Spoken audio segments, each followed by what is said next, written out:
Welcome back to HPP, the podcast that covers college basketball and the NBA draft inside and out. I am Rich Harrison. Thank you for joining us again. Today, we're going to have a special episode. We're going to have a trio of stars on the show, and we're going to talk to all three of them. All three of them are in the mix for March Madness, well, I'll just say who they are. One is Jonathan Mogbo from San Francisco, the forward who's in contention for Player of the Year in the West Coast Conference. The other is freshman guard from Mississippi State, Josh Hubbard, a top 100 recruit who currently ranks second in the SEC for three-point percentage. And lastly, we have PJ Hall from Clemson, who is a Player of the Year candidate in the ACC and a Wooden Award finalist.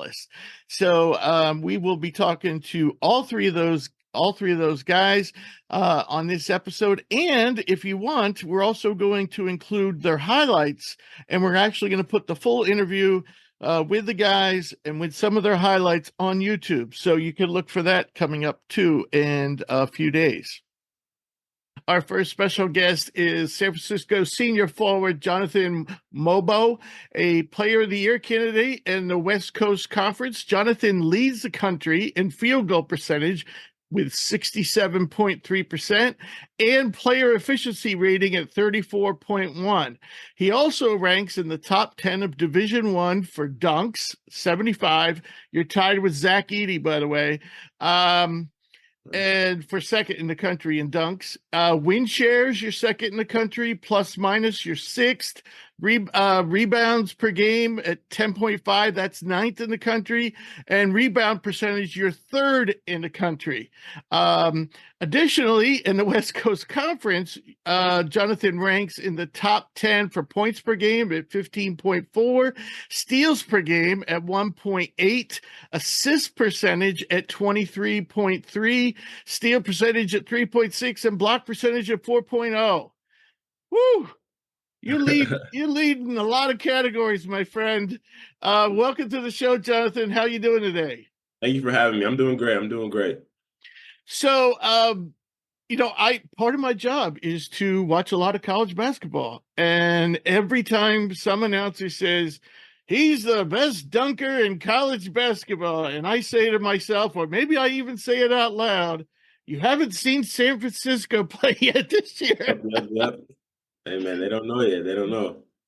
I don't know if I've ever seen someone get up as high as you. I mean, I've seen you literally, you'll cock your arms back like this, all right? And your elbow, the point of your elbow will be above the rim.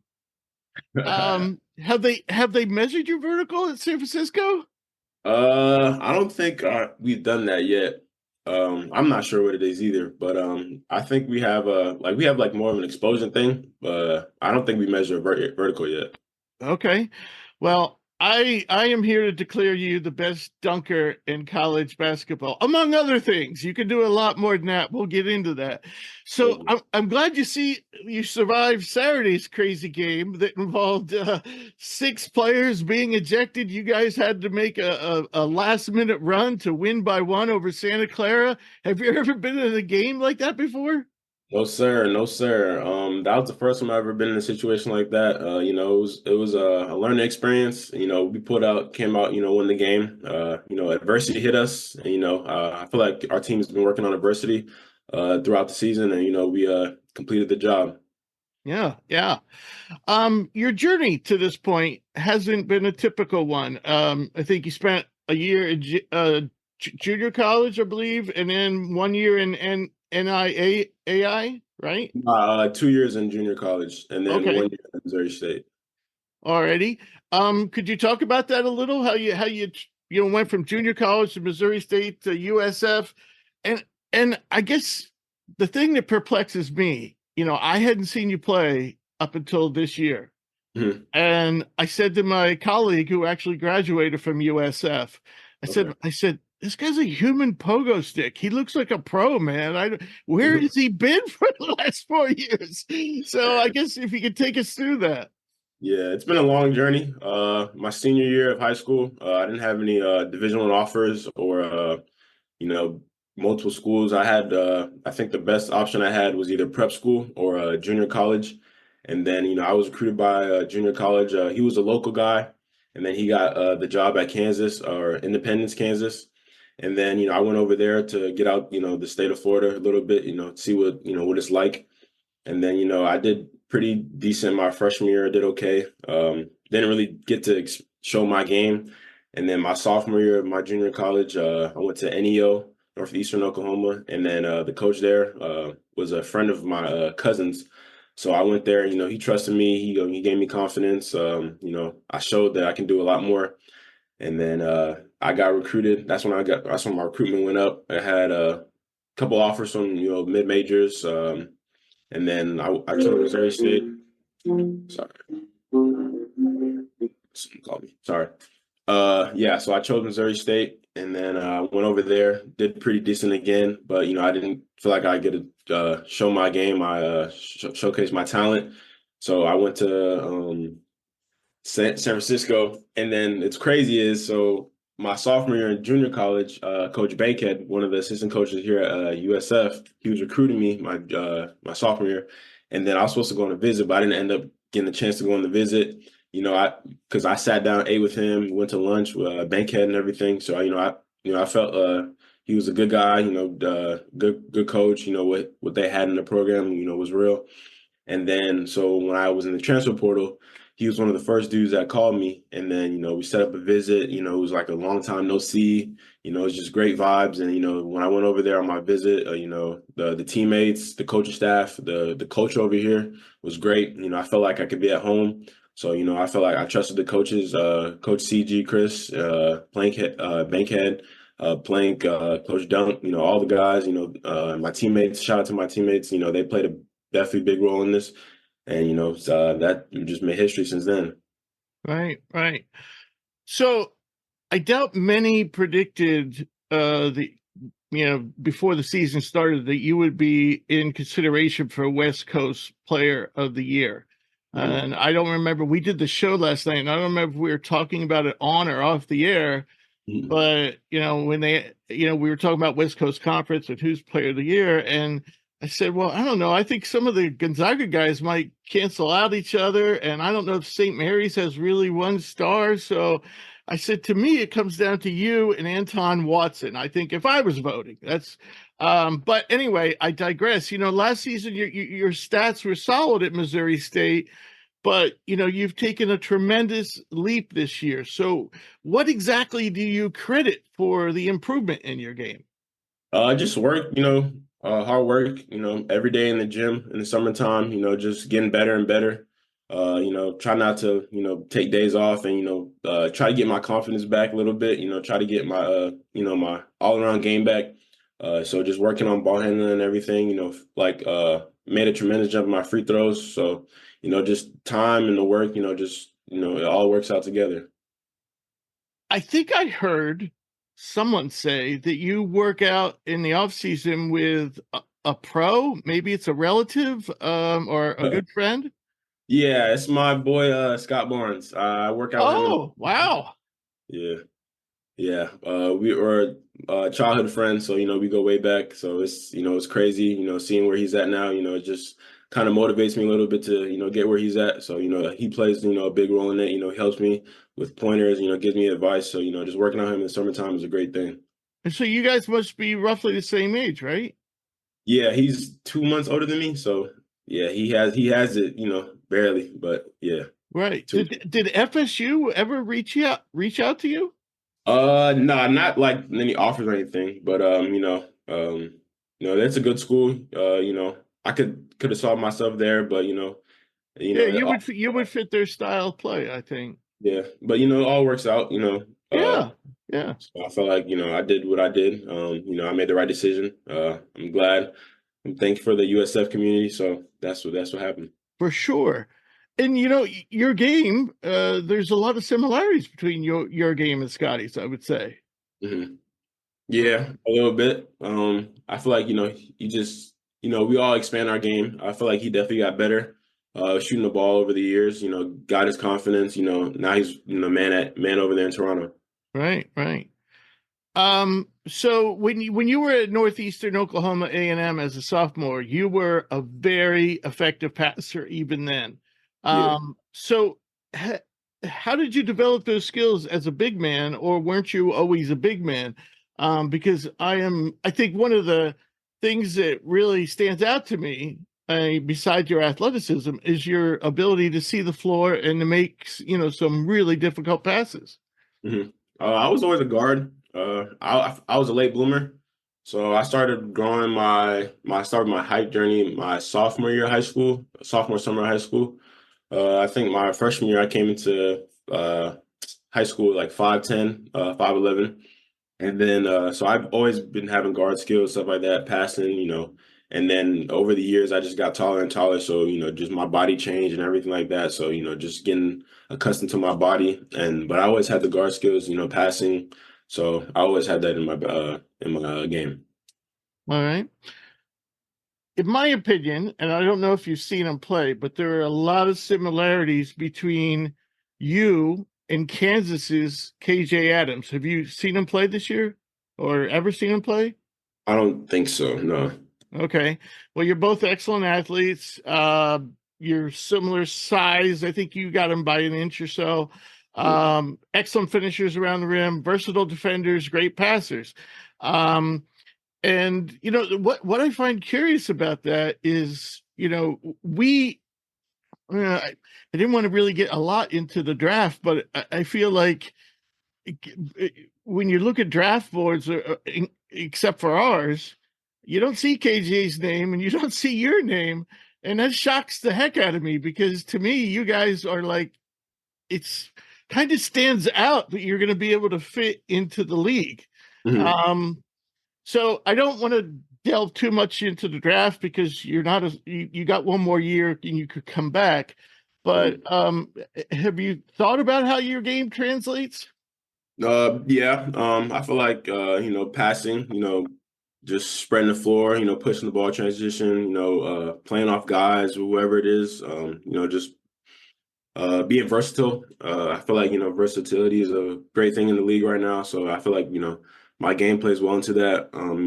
But if I'm not on the draft boards, I just got more to prove, still season ahead of us, focusing on the season, trying to win the conference and then trying to go to March. So Right. if You're on uh, ours. You're on yeah, our draft board. yeah. Appreciate you. So far this season, according to Synergy, you've made 4 of 11 jumpers. Is that the next phase of your development? I think it was at Northeastern Oklahoma. You shot threes about, I think, without looking at the stats, I think you took about two a game there. So how do you feel about your jump shooting at this point? Uh, I know it's not called for in your current role. mhm. I feel like, I have, the opportunity, coach tells me to shoot it, I feel like it's just a personal thing.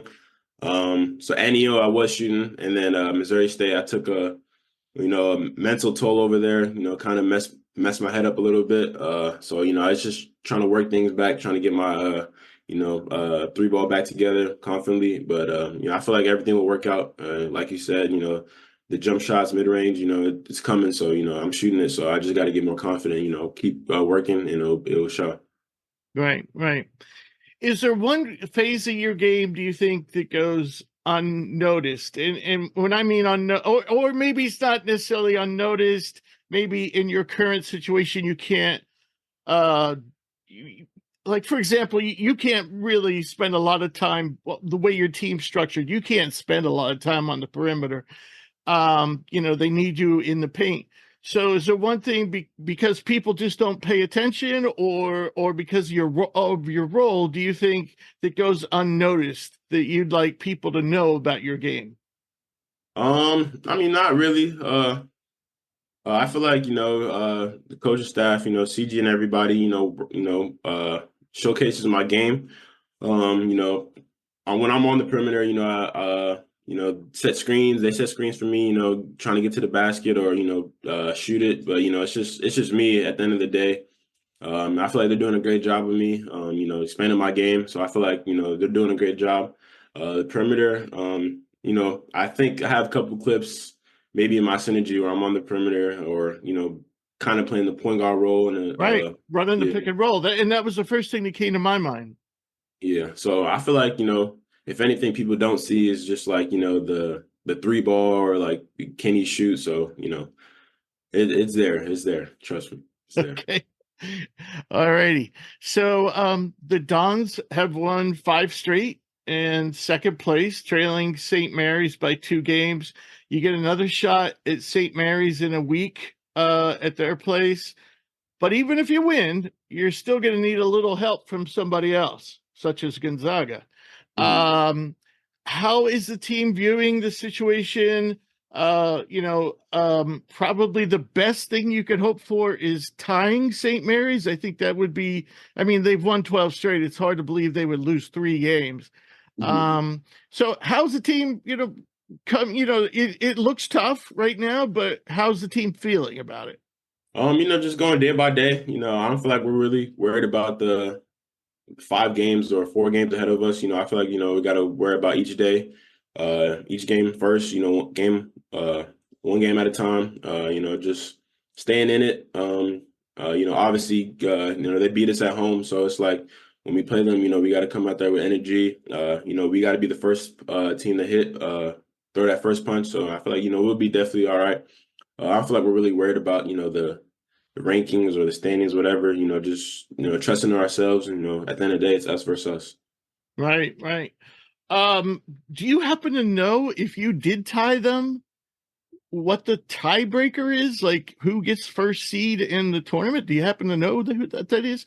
Because if you tied them, that would mean they probably lost to Gonzaga, and you beat Gonzaga and you beat them, so Mhm. they would have yeah, they would have 2 losses. You would have 2 losses.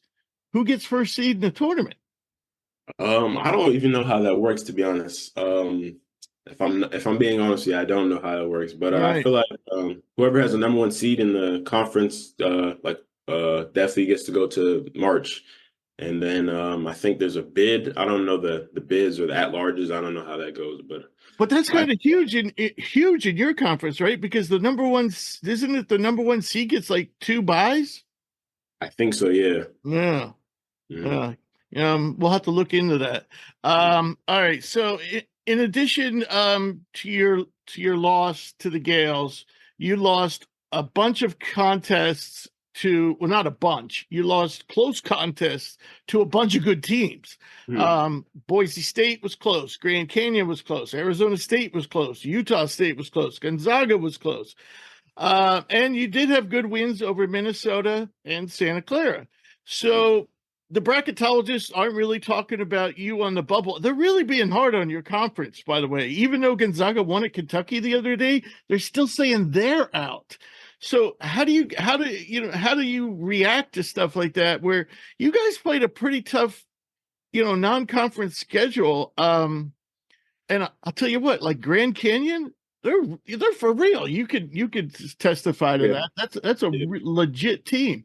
So how you feeling about how the bracketologists are treating the entire conference? Well, I mean, they have their opinions and, however they run it. I feel like, the West Coast Conference is a great conference. It's a lot of good teams in here, a lot of good players. So I feel like, they should give us a chance or, give us the recognition of, who we are and what we bring to the table. Right, right. And you'll be happy to know the way the system works, which I don't necessarily agree with, but Minnesota, who Mhm. you beat earlier in the season, I remember that game actually. They're really coming on. So that Yeah. victory over them looks better and better. All right. So it would seem to be a lot of pressure to know that you may have to win the tournament, the West Coast Conference tournament, to get into the NCAA tournament. Um, how do you handle that kind of pressure, or do you just put it out? You don't even think about it. Sounds like you're saying we're just kind of taking it day by day. But Mhm. do you agree with that? Is that how you're Uh, approaching it? I feel like there's, like you said, a lot of pressure. But I feel like, our team's dealt with a lot of pressure. Like I said, we've been dealing with adversity throughout the season. So I feel like, we bounce back from it. We're getting better and better each day. And our coaching staff is just telling us, keep fighting, keep working, and then, the results will show. So I feel like, if we take day by day, practice by practice, game by game, will be great in a situation for us to go to March. And what gives you confidence when you go up against the St. Mary's and the Gonzaga about your particular team? You got Marcus Williams at guard. You got Mongolian Mike. You can play just about anywhere. And yourself. I'm just mentioning a few, but what about your team? Do you think? All right, I think we've gotten since day one. I think we're really making progress. What particular things do you see yourself doing better that gives you confidence that you can, take on St. Mary's and Gonzaga and beat them in the upcoming games? Just being ourselves. We have 1 through 15. Feel like we have a very deep bench. I feel like all guys come to play. We're a great team. Everyone brings energy. Bring positive energy.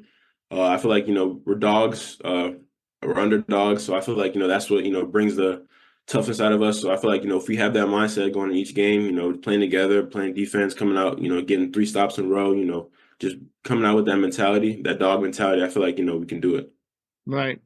I see a lot of progress, by the way, in Mike's game. I watched him a lot at Dayton, and got to be honest, he was a little bit out of control. I see him playing with a lot more, taking better shots, making better decisions. I'm happy for him. So I think that's one thing. He could be a wild card. Somebody who he's kind of been, low key this year. And I think, if he could take a next step, that might be the thing that propels you. So lastly, let's talk about something other than basketball. Tell me something about yourself that most people, beside the people close to you, don't know. It could be a hobby, a special interest, a superstition, or a habit. Just something fun that most people don't know about Jonathan Mogbo. Oh, okay. So something fun that people don't know is I used to be a streamer, but I retired the streaming days. I got to get back to it, but I would say I'm a pro gamer. I for sure would say I'm a pro gamer. Wow. All right. So any other hobbies or interests? Nothing crazy. I still got to get out in the city, so I feel like I'm still learning what's out here. Besides basketball, and hanging out with my teammates, I'm really just on the game. Just doing my thing on the game. And what game? And what's your favorite? Some of your favorite games? So the best games I'm good at are 2K, Call of Duty, and Madden. Those are my 3 games. All righty. If they ever bring college basketball game back, are you going to play that? Sure. They just brought NCAA back Did football. they really? For Yeah, football or basketball? football. They just dropped the trailer today, I think, if I'm not mistaken. So I Ah, will be on that too. So obviously, I'm looking more forward to basketball. yes, sir. All right, Jonathan. Well, it was great to talk to you, and I want to thank you for taking the time today. And I wish you and the team the best for the rest of the season. And please come back and visit us, especially if you decide to test the waters.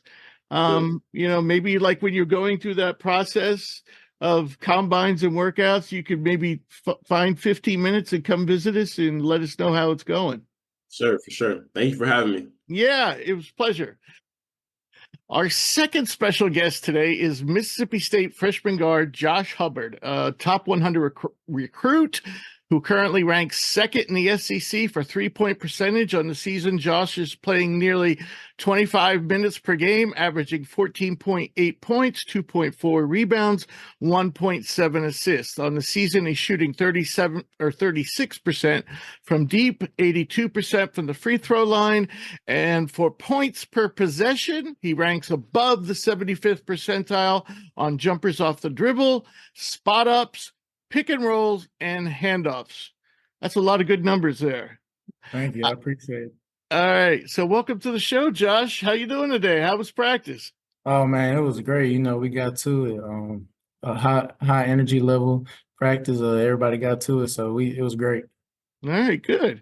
So I believe you are the first true freshman that we've ever interviewed, and we've interviewed a lot of guys. you knew that. I mean, you listen to the show every week, right? Yeah, most definitely. All right. So you finished your high school career as the state of Mississippi's all-time leading scorer with 4,367 points, and you came to the Bulldogs as a four-star recruit. You currently have, I don't know if you know this, but you currently have the sixth highest usage percentage in the SEC. Did you expect to have such a big role this season in your first season? Well, I had big expectations for myself, coming in, but I never knew it would end up like this. I worked very hard. Coach James pushed me to my limit, and I was tested, like you said, as a freshman, and I just had to come in and do what I do to help the team. Right, right. So Mississippi State has a reputation, at least recent years, for being an excellent defensive team that plays a grinded out style.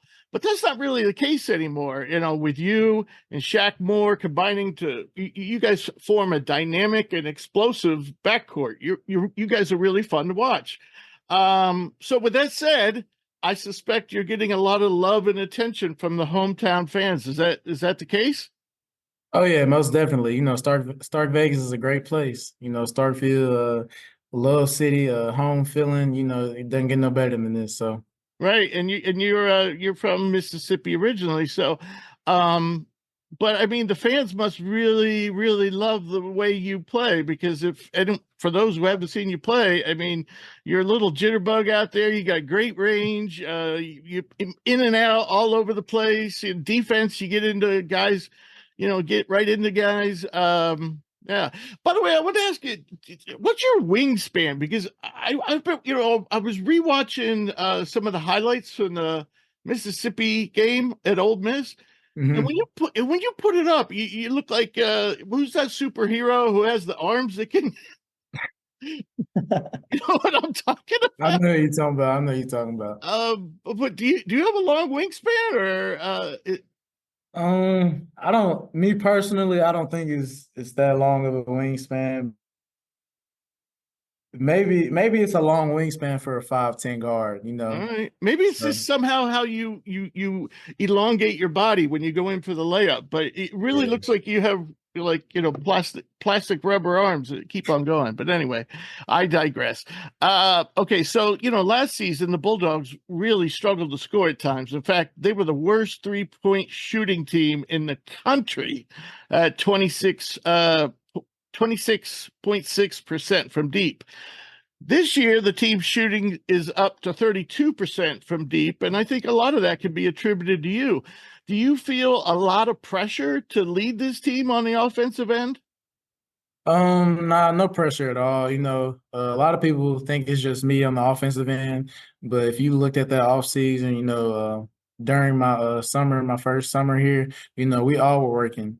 Coach James pushed us, a lot of players, like you saying, being the worst 3-point percentage team wise last year, there were a lot of guys that didn't shoot the ball great last year that are shooting the great ball this year.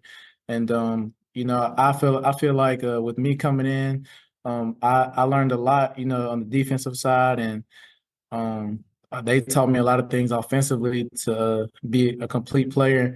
And, once we put all those pieces together, like you said, that 32%, all our numbers went up. So it was just a great overall.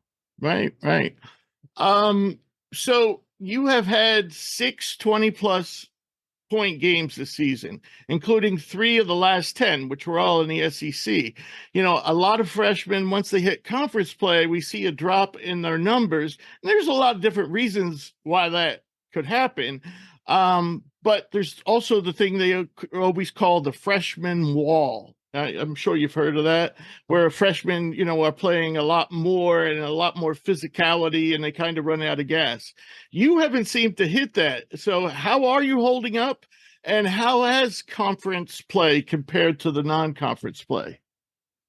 As a little boy, playing, I always played up, so I think that played a huge part in, my experience wise. And then, like you said, the SEC, I'm sorry, conference play, it's tough, faster pace, the physicality, the refs aren't going to give you every call. Mm. But I feel like I approached it good mentally. I didn't let it get to me, if that makes sense. I just knew my team had my back, I had their back, and we just go into games mentally prepared. And whatever's thrown at us, we just have to be able to take it. All right. So you guys really weren't fully healthy till New Year's Eve. How much did the return of center Tulu Smith help you, and how has he helped the team since his return? Oh man, he's that missing piece. Like you said, at New Year's, he opens the court up so amazingly, and he's a great defensive player too. He can guard a few guards, and we can switch a lot with him in the game. And he's all SEC player. What more could you ask for? From that center position. He's a leader on and off the court. Incredible human being.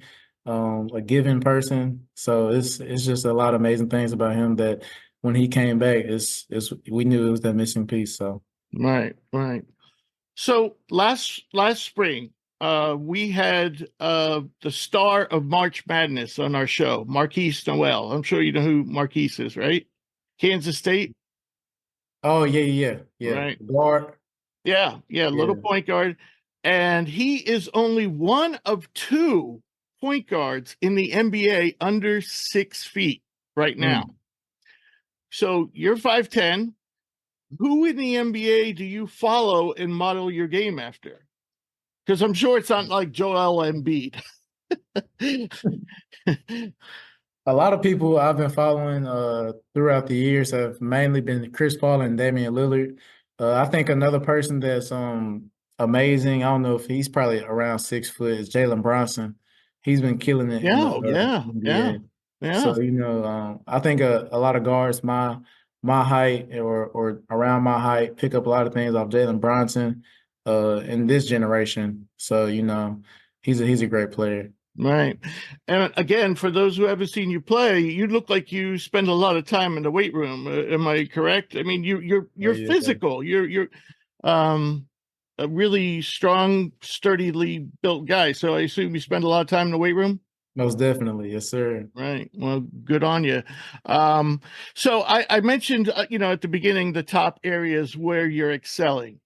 What is the next phase in your development? Maybe it happens this year, maybe it doesn't happen until next year, but what is the next phase of Josh Hubbard that we're going to see? The next phase is just being that complete player. When I first came here in the summer, my defense was not that great compared to what it is now. I've made a lot of improvement, and I'm still improving. I want to be a great defensive guard that can hoop on both ends of the court. And the next phase offensively is just getting my numbers higher. I'm a little disappointed in my numbers right now, but I'm not letting that get to me because we still have it's bigger than me. We got to win some more games and stuff like that. But yeah, I feel like that's the next phase. Okay. One thing I was thinking, because you averaged, I think, close to 5 assists per game in high school. And I've seen you make some tremendous passes. So the skill is there. I was thinking, as a playmaker, you could, that would be one of the things we'll probably see from you in the future. Most definitely. Yes, sir. Creating for others. Yeah, exactly. All right. So we're talking about the team and how well they're doing. And right now, most experts say you're in, and they also say Ole Miss is in. They say you are going to be the last two in, assuming you don't win the conference tournament. So you got a tough schedule coming up. You got 7 games left, 4 at home, 3 on the road, and they include games against Ole Miss soon.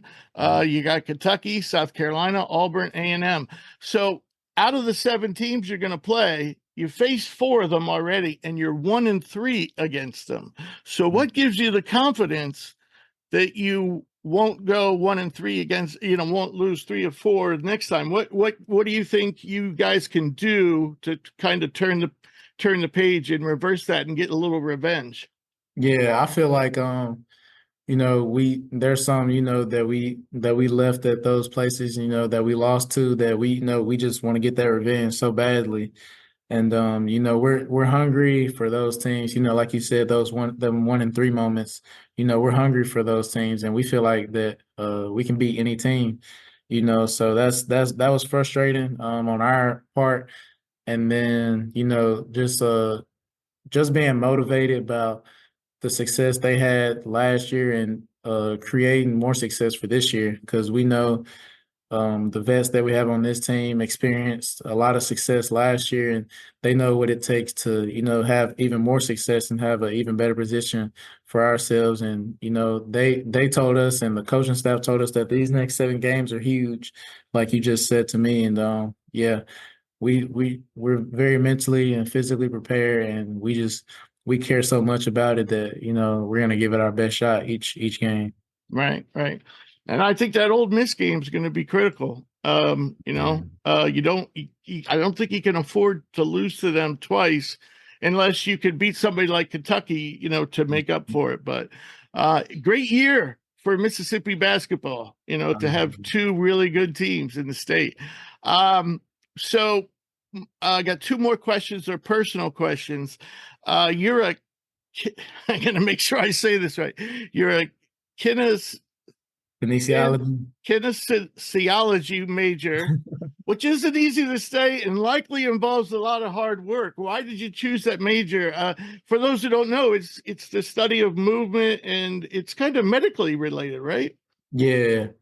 In the kinesiology field, you can do a lot of things on the coaching side, or, like you said, on the medical side. It's pretty broad, and, I just feel like I had a lot of interest in it, in that field. And, so I just felt like that was the best fit, choosing my major. So, But I assume it's a pretty tough major, oh yeah, most definitely. It's definitely not easy, but right? yeah. If you can't pronounce it, it's got to be tough. So I got one last question for you. Outside of school and basketball, what are some of your other interests? And please don't say video games. Oh, that's the main one right there. That's the main one. I'm telling you, if I've Mhm. interviewed 100 players, 95 of them have said video games. Yeah, yeah. Video games for sure. For sure. All right. Yeah. Anything else, like, any other hobbies, or do you have a dog or a pet or? No, I don't have a pet, but I plan on getting one though. I like watching a lot of movies. Yeah. Big movie guy. What So kind of what are some of your favorites? ooh. Well, what genre? Well, I don't know. I mean, you tell me. Like, if you asked me that question, probably the first thing I'd Mm. say would be like Black Hawk Down. Mm. Um, man, it's tough. Well, Uh what genre do you usually like? Comedy or yeah. suspense or thrillers or Yeah, mystery? suspense, probably thrillers. Yeah, I like those suspenseful movies. Yeah. Okay, cool. All right. Well, I know you're on a tight schedule, so I'm going to let you go, Josh. I want to thank you for joining us today, and I wish you and the team the best for the rest of the season. I know it's going to be tough, but I think you guys can do it. And please come back and visit us down the road. Want to see you again, man. Yes, sir. I appreciate it. Yes, sir. Thank you. All right. Good luck, Josh. Yes, sir. Our special guest today is Clemson senior forward PJ Hall, a Player of the Year candidate in the ACC and a Wooden Award late season finalist. PJ ranks in the top 10 of the ACC for points per game, 19.5, rebounds per game, 7.2, blocks per game, 1.7, effective field goal percentage, 54.7, player efficiency rating at 28.9, win shares 4.1, plus minus 10.5. And by the way, I think you are actually in the top 5 of all those categories, but I had to say top 10 because I think you ranked 9th in rebounding. So, Oh, okay. Yeah. so I had Yeah. to say top 10. So welcome to the show. How are you doing today? I'm doing well, man. Yeah, I'm doing well. Ready to start our prep for Georgia Tech. Yeah. I see you got a haircut. I did, man. I lost all the curls. I went a little too short. Yeah. You, Ian, should do some kind of NIL thing and get baseball caps for guys with curly hair, because my hair, if I don't use gel, it just goes all over the place. I think Ian looks like he has the same problem. Maybe you do too. Yeah, he's always wearing a baseball hat. He's got longer hair than me, so he pushes it back and wears a Braves hat. And I normally just let mine go. I got curly hair. I don't put anything in it. I just kind of let it throw out. Wow. I cannot get away with that because it just goes all different directions. So, all right. So let's start with the really important stuff off the top. I hear you're a serious dog lover. All dogs. Anyone's dog. Can you tell me a little bit about that? And do you have any dogs of your own? Yeah, I got one back home, Daisy. She's a lab mix, great dog. Love that dog to death. I would do anything that dog ever needed me to do. But yeah, I mean, I love just about anybody's dog. I met one yesterday. I was going on a walk and outside my apartment, Banks. There's a cool little dog. There's a I forgot what it's called. It's just our one of our receptionists has one too. It's what kind of dogs Gabby have? I forgot. Weidenheimer. I can't remember. It's cool. Weimaraner? Yeah, I think that's right. Yeah, that's right. Yeah. Okay. Do you want to meet our I don't know if you've ever seen the logo for our show, but we actually have my dog is in that logo, my show logo. Yeah? You want to meet Mookie? Yeah, let me see. Come on, Mook.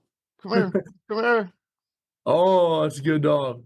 Mookie is he's mostly Stafford and Pitbull Terrier, but he also has Great Pyrenees in him, so that gives him a really unique coat. You really couldn't see it, but his coat is like kind of smooth, but then over his back, like over like kind of like a cape, he has this Great Pyrenees hair that goes all over, and he's a great dog. I've had labs for years, but ours just recently passed, so we got Mookie 2 years ago. Okay, yeah, labs are awesome. I love mixed breeds. Gives them some character. Yeah. My previous one was a lab shepherd mix. Great mix of dog. That is a good mix. So, what are your other interests besides dogs and basketball? In the summer I played a lot of golf. I mean, this summer I played a ton. I was going through all the NBA stuff, so I would come in here in the morning and work out around 8 or so. And then I'd leave. I might go play 9 holes. Then I'd come back and shoot around again, work out again. And then, by that time, it's here. Sunset didn't happen until like 8:45, so I might get another 9 holes in or something like that. I was playing all the time. I love golf. One of our interviews last year. Goodness gracious, Notre Dame wing, Dane. Goodwin, yeah. Dane Goodwin. Dane Goodwin is a scratch golfer. Really? Did you never? No, I'm not a scratch. I'm like an 11 handicap. So I'm like mid 80s. But we got a guy on our team who's a scratch. He's a freshman, Asa Thomas. He's good, man. I mean, he's like He tied one of our Clemson golfers the other day. He shot a 67. Now they were like just kind of playing out there for some messing around. It wasn't like they were taking a serious like plays. They were improve your picking clean plays. Right. But he can play, man. Yeah, Joe's pretty good too. Joe's like about a 9 or 10 handicap. Okay. Yeah. It used to be my favorite sport until my back got messed up. I miss it. I can play once in a while, but it can be pretty painful these days. I'm trying to get all I can get out of my body right now. It's I hear you. So Ben told me you were a little bit under the weather. You sound good now, though. You feeling good? Yeah, I feel refreshed, dude. It was I had some kind of, I don't know what it was, but it was it took me out. It was like a throat and head thing. It was it wasn't feeling great going into Syracuse. And that cold gym really, really took me out. Playing in that, yelling and stuff, so I lost my voice and had a really bad cough, and it was wasn't great. But I mean, it wasn't anything that was like going to keep me out or anything. So kind of played through it in Miami, got through it, and then now I'm feeling good. Yeah. I noticed after Miami, when you were in the handshake line, you took like this big sigh, like you were just like thankful it was over. Yeah. Just get it over. And then we broke away at the end, so it was like, all right, I don't even have to stress about this. Just let this clock run out, please. Right. So I think it was pretty obvious, even as a freshman, that you were going to be a player that I was going to keep my eye on. And of course I have, and you've turned out to be an excellent player. One of the things I've always noticed about you is you really have a great frame for adding muscle, and you've done that. I assume you spend a lot of time in the weight room. Oh yeah, yes sir. I already got a lift in today just to do a little maintaining and stuff. We take that stuff serious here at Clemson. We have some incredible transformations. Hunter Tyson had a great one over his years here, and then honestly a huge one from his senior to fifth year. He really started to push himself in the weight room. But if we have a great frame for that kind of stuff, and the guys and technology and the resources we have here, I mean, it's just you just got to put in the work, and they've done a great job of me. Right. So I'm going to talk a little bit about your health, and you've probably talked to other people about this over and over, but I'm kind of curious because I didn't realize some of this stuff. So last season you played with a broken foot. How long? That was sophomore year. Yeah, sophomore. That was your sophomore year. Yeah. Sophomore year was the foot, and that was basically all year. It was stress fracture, and just play on it, don't practice, just get out what you can. And then last year was the whole knee thing. Yeah. So last year the knee happened after did it happen this past summer? No, it happened going into my junior year. It was kind of okay. Right. So I had the foot. I got hurt in like mid-December or so, and then played the year on it. Finished off right after the season. Had the foot surgery. And then I'm coming back from that. I get healthy, and the first practice back, I hurt my knee. And then obviously go out and have to have surgery on that, miss the whole summer, and then come back and miss the first game, and then start from the second game on playing. Right.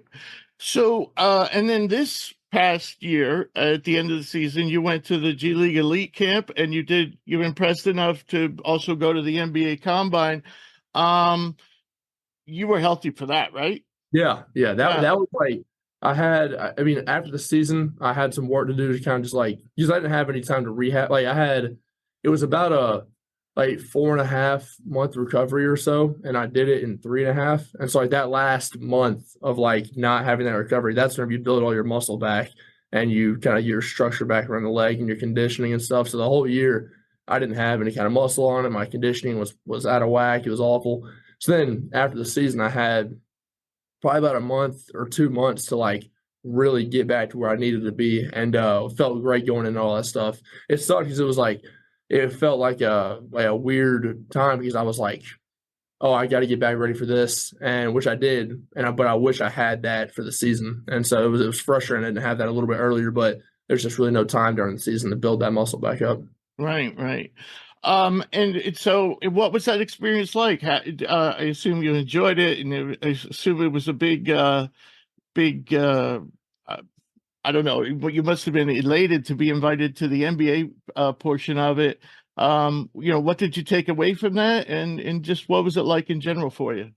Yeah. I mean, I went into the G League Combine, going in there expecting myself to go just, go and play, go be you and show them what you can do. I knew that they hadn't really seen me healthy. I didn't expect so many people to not realize that I wasn't healthy up until that point. So I found that out in some interviews, and then they were like, "Oh, well, that makes a lot of sense why you're playing well right now." But going into that camp, it was kind of all right, go. And I was expecting myself to go and then earn an invite because I wanted to show myself in the NBA Combine too. So and also going through with Hunter Tyson was cool too. That was a fun experience. So we both went in there and just kind of show what we can do, and it was definitely a fun experience playing and learning. All right. And anything in particular you came away from saying, or maybe they told you, work on this or work on that? Is there any particular bits of knowledge or stuff they told you to work on? Yeah. I mean, one thing that I knew they were going to talk about was, first of all, my conditioning, just because I, wasn't in great shape last year, just obviously from the knee and stuff, but also rebounding numbers weren't that high last year. I had a couple of guys that I relied on to grab them for me as I obviously was pretty tired. But then the one thing that I took away from the NBA stuff is just, how much space there is. I really enjoyed that. I mean, you come in college game is a whole lot different than the NBA game, and so whenever you get to that NBA style play and offense, and it's just tons of space. The middle of the floor is wide open a lot of times, and I enjoy playing that. Right. Okay. So you decided to return to Clemson, and you're healthy now, and you're in the middle of an excellent season. You're setting career marks in just about every category. What aspect of your game are you most pleased with? I would say probably my uptick in rebounds. It's at 7-2 or whatever. I think last week I had an individual meeting with Brownell, and he was talking about it. He said it was just over 8 at that time, but I think that's one thing that my team has needed me to do in the past is rebound a little more, and on the offense and defensive end. So I've been able to have an uptick in both. I knew the scoring was going to come just from playing more, and then having a little bit more confidence and physicality down low and stuff. But yeah, I think the one thing that I've improved is rebounding and also my shot blocking too. That's up this year. Right, right. And where would you still like to improve? I mean, what would be the next phase of your development? I'd say probably the next facet of my game that I would like to continue to implement a little bit more is ball handling. I have really good hands, and I think that I can showcase that a little more. But I think the one thing that's going to come along still is my 3-point shot. I took a little dip in the middle of the season, but I've been shooting it better these last few games, starting off with North Carolina. But I would go through shooting slumps, everybody does, but that'll come along anyway. So it's I think that one thing that's going to continue to grow is my ball handling, though. Okay. And I would say it's pretty safe to say that I think you've smoothed out your release. Everything looks a lot smoother, Oh, yeah. Since the beginning of your career. That's a fair assessment. Yeah. It I had in high school I had a little bit of a more rigid jump shot. It was still going in, but it was a little more rigid. But yeah, now I've gotten to the shooting pocket a lot quicker, and comes out of my hand a lot quicker too. And Coach Brownell has instilled in me that he's got confidence in my shot, and that's something I love. And so myself having confidence as well is something that helps me out too. And just getting that ball up, having a high release and the elbow up first is something we've worked on. Right. And I've seen you, it's not just kind of a big where you're just standing there and no one's guarding you. I've seen you pull up in transition, which is nice. Nice to have. Yeah, I enjoy shooting on the move a little bit. Yeah. So what part of your game do you think goes unnoticed, is underappreciated, that maybe, I don't know, people just aren't paying attention, or maybe it's because of your role, you don't get to show it as much as you would like? What part of your game you think is underappreciated? I don't know. I mean, one thing that I think I do a good job of whenever he calls my name is passing when I see somebody. Now, I mean, I do have sometimes blinders to go score the ball just because, that's my role in this team. But I think, skip pass for 3 or a dive cutter from the top from one of my post partners or something like that. I think that I see the offense pretty well. But aside from that, also shot blocking. I'm known as a scorer and not as much as a big defender, but I can go up and get about 2 blocks a game. And so that's been a big thing that I think that's gone under the radar a little bit. Right. I think also just your general competitiveness. Sometimes people don't. I think you're a pretty intense player, but people don't seem to talk about that much. Yeah, people like to talk about the fun side of me a lot, but they on the court they don't see a whole lot of the some might call it nastiness, wanting to win. Yeah. Right. I saw you and Ben Middlebrooks mixing it up a little the other night. Yeah, man, you got the best of me, man. They edged out a tough one. It's a good team, it's good players, but yeah, Ben's a good dude. Was here for a couple of years, lived with him for 1 year. We lived together on campus, and you couldn't tell because every time the refs weren't looking, he'd give you a shot in the back. Yeah, man. I tell you that's a guy who wants to win too. You say that I'm tenacious. He wants to win. Yeah, he's competitive. All right. So in addition to your success this year, the team's having a great season, and most experts believe, the Tigers are pretty much a lock to make the tournament. How weird does that seem after last year when you had a much better in-conference record?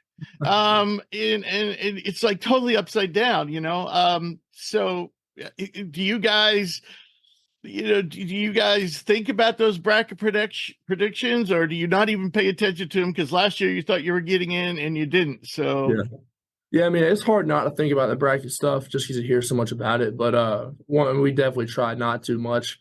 One thing that we definitely did this year, not as necessarily as players, but as a staff, and they really went all out on our non-conference schedule. All the horses and ponies, they set up a great schedule for us, and we were able to pluck off some great wins, especially some on the road. And so, going down to Tuscaloosa and winning that game, and then beating TCU in Toronto, there's a couple good wins, and we had some other ones as well. And also some in-conference wins have helped us too. But one thing that's frustrating is like a lot of teams in the ACC in the past couple of years have struggled in some non-conference stuff. Even in the even in like the Big Ten SEC Challenge, we've done well. But it's frustrating some other games we've dropped. And we were in that conversation last year. We dropped some games we definitely had no business losing. And then it makes the conference kind of look a little weak. Then we come into conference play and the whole conference just implodes on itself because teams that shouldn't be beating people are beating people. And it's like, these guys are good players, good teams. And it's frustrating. But, at the end of the day, you just got to win games. Yeah. We talk about it on the show all the time. We think the committee has kind of lost its way in terms of putting so much emphasis on what happens in November and December, not really considering what's going on in conference, how teams have changed, especially with the transfer portal and all this stuff. Teams are starting from scratch a lot. You guys aren't, and but yeah, that's a discussion for another day. For a while about that. So, as far as your teammates go, which one, do you think is most underappreciated naturally? I can think of several. For me, I think it's either. I mean, everyone that sees the Ian Shefflin, his rebounds, he's incredible. One guy that I think is wildly underappreciated is Chase Hunter. Even the beginning of the year, getting a lot of flack and heat for just, doing his job. I can play. Just hit 1,000 points, 1,000-point mark the other night. And I tell you what, the dude heats up the ball every game, and he's guarding people like R.J. Davis and Judah Mintz. And then we inbound the ball to him, and he's getting pressed 94 feet. It's not an easy job. And then also whenever you're not shooting on the ball, so he's had a couple of 20-point games, but me and Joe get 15 shots a game a lot of times, and whenever you're not shooting the ball all the time and you're just facilitating, running the team, and then you're getting heated up, and then you got to guard the ball for 94 feet. It's not easy. And, that's very underappreciated, and he does an incredible job with that. Yeah, great answer. And you could have said Ian, and you could have said Joe. I think all three are, somewhat under the radar. Yeah, it's crazy to think about Joe being on the radar, and that guy is just sniping.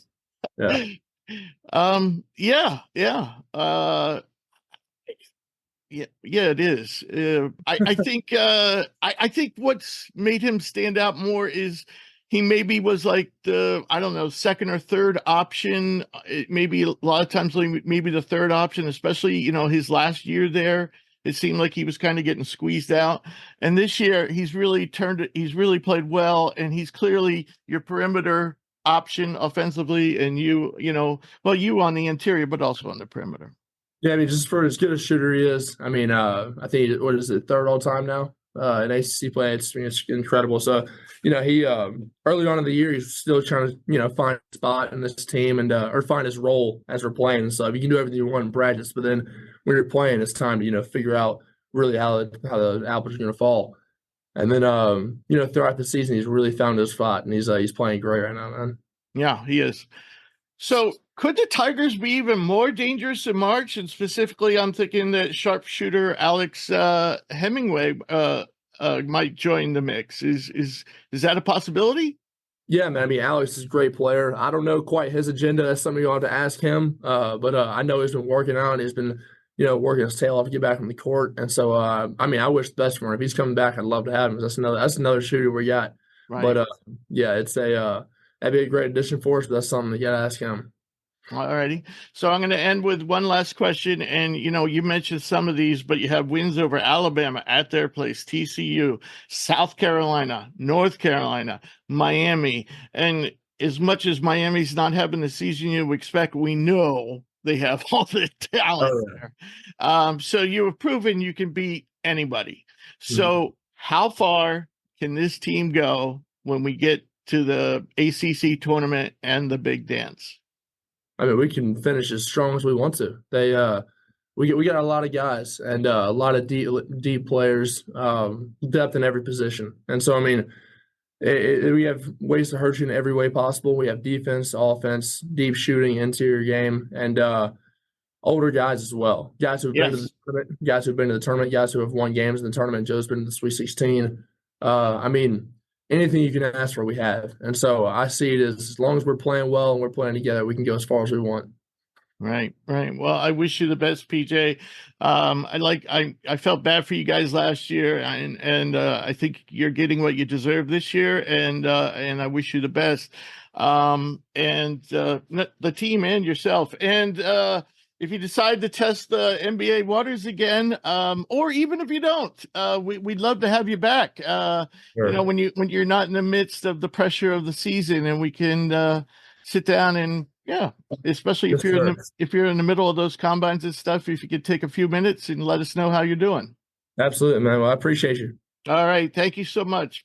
Yep. Thank you, man. And tell Ben I said thank you. Sir. All right. So that wraps up our interviews. It was great talking to all three guys, and I appreciate their time, and I wish them success.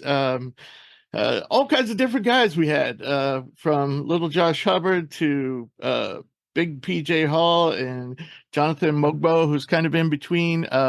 Great players. And if you haven't seen any of these three guys play, you got to watch. As always, I want to thank our listeners, and I want to thank all three of our special guests for joining us. If you've ever missed an episode, you can get caught up at hoopsprospects.com. Also, if you'd like to send us a question for the mailbag, please email it to admin, that's ADMIN, at hoopsprospects.com. We also take questions via social media on Twitter at hoopsprospects, on Instagram at the hoopsprospects, and on Facebook at hoopspros. We will be back later this week with a regular episode going through our normal rundown, the college hoops notebook, the NBA draft stock report, and so forth. And we will have more guests. We're getting a lot of guests these days as the season winds down. So, and lastly, don't forget, we're going to be putting this episode up with players' highlights on YouTube. So check that out.